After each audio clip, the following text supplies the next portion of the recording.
kirjassa, kato. Oh, it's in Guinness book, those pair of... Sitten yksi kotilainen teki sekin yhden virsuvan, se on isompi. Suomalainen tekijä sekin. Joo, yksi mikä kotilainen se on joku tuollainen. Vai tuolta jostain Varkkojen suunnasta. On se joku yksi virsu. Virsupalina tuo on minun käsityksen mukaan vielä. There is one birchbark maker who has made even a bigger 2 metriä 70 senttiä. But it's only one shoe. But he has this pair of shoes, and as a pair of shoes, this is the world's biggest. No, tuo kontti, mikä on tuolla ulkopuolella, se on 1600 litraa. Se on kaikki isonta, mitä on.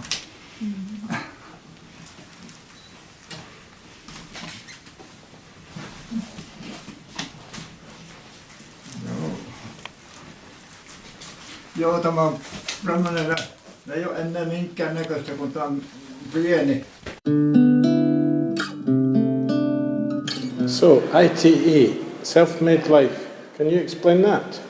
Yeah, the words ITE, itse tehty elämä, in English, self-made life. Philosophy behind that is that by using your creativity and using your artistic talents, you define your life circumstances. You take your life in your own hands. So what would you say the difference between self-made art and outsider art was? In outsider art there very often is some diagnosis behind the persons who are creative, and they very often make their art in studios or in some institutes.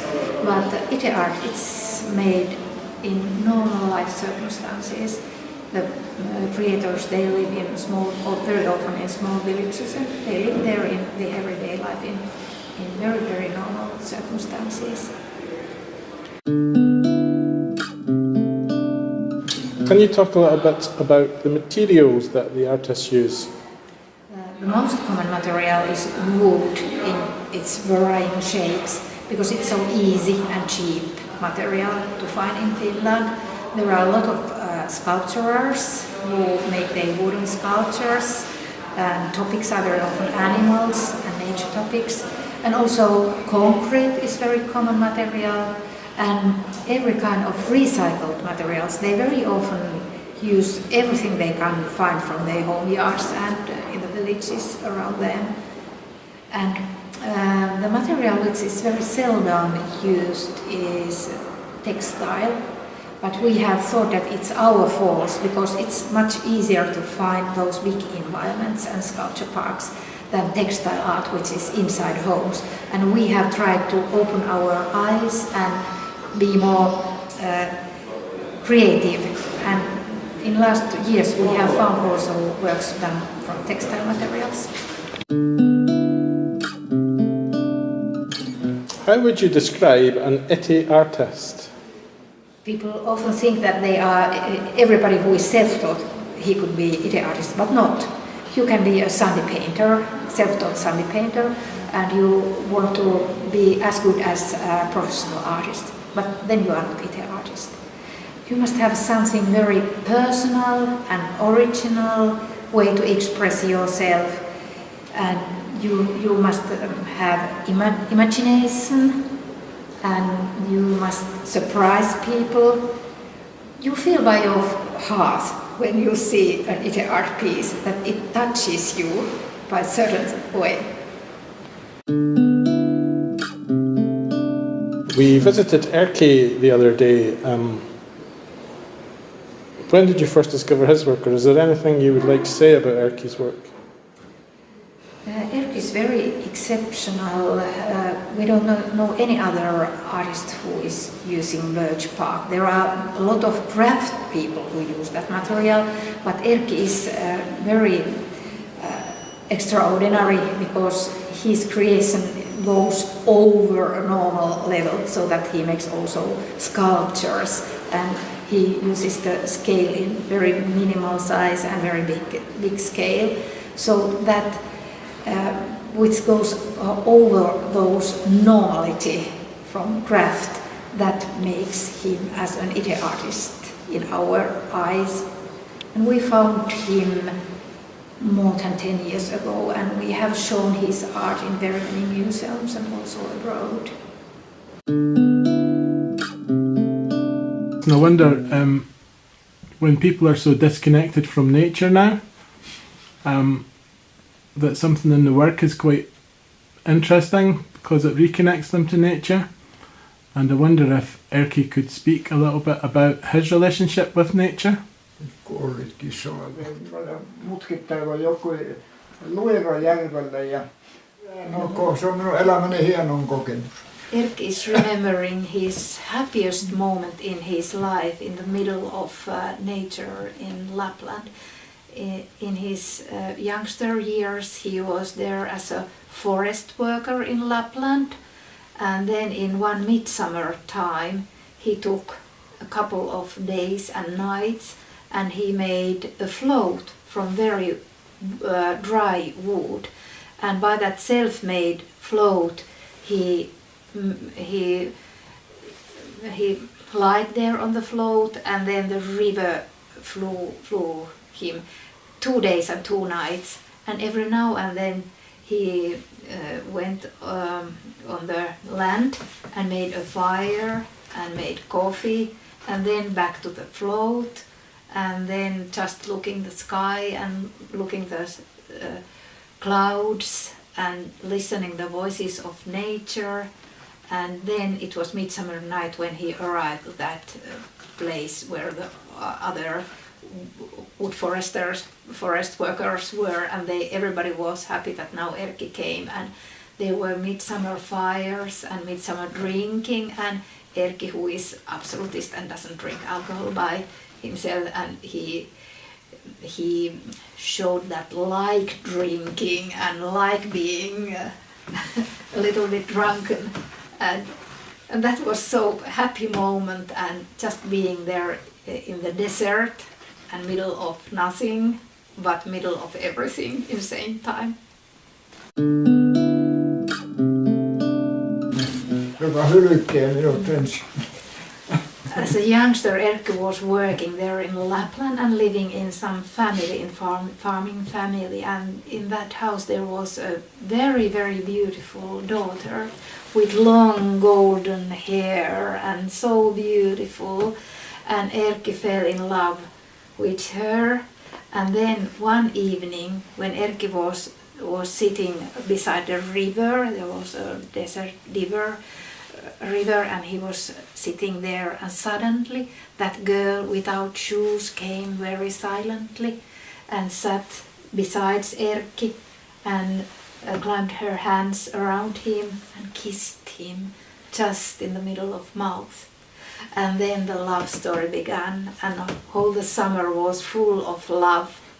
But then when autumn came and the girl went far away from home to school, and when it became weekend and the girl came back, she was like not seeing at all Erkki.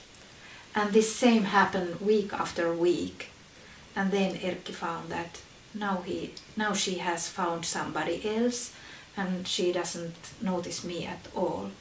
And Erkki decided to leave, and the farmer, he said that don't leave, you are a good worker, please stay here. But Erkki decided that it's my time to leave. And then it went years and years, and Erkki got his family, but all the time he remembered that beautiful, lovely girl from his not childhood but youngster years. And then he wrote a short novel, and it was published in magazine. And then he received a letter, and that girl, Seija, who was now, there was spent 50 years, and now Seija wrote to Erkki and said that I recognize that story, what was published in that magazine, and you are Erkki and I am Seija, and I was so stupid girl and I left you behind me, but I would like to take you back to me. Please come here to Lapland and let's be together. And Erkki said that no, there is no way back to earlier times. You have lived your life and I have lived my life. And he listened. Oh yes, he called. He asked from his wife that may I call to Seija, and this all happened in telephone. And he listened that there was a voice of older lady, and not anymore that golden hair young girl. So time is running for everybody of us. An artist uses their intuition a lot, and Erkki's described that when he makes things. That's kind of like having an extra sense anyway, a more developed sense or a trust. So you kind of apply that when you go into the world. And I wonder what is his most spiritual place to go, to visit. Eläinten kieltä, että aina tarvitsin noihin pakoon mennä. Mitä hyvänsä eläimiä olisi. Niin. Erkki says that the last place where he would like to go are towns and cities, but the most beloved places are deserts, where is nature and silence and a lot of animals, and his deepest dream is that he could speak the language of animals, so that communicate straight with animals, to talk to bears and to talk to forest animals.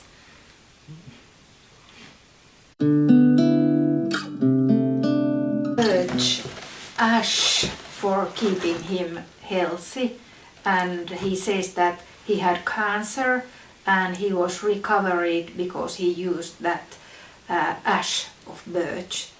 And so he uses all the parts of birch, the cover for his art and the corn of that tree for keeping him healthy.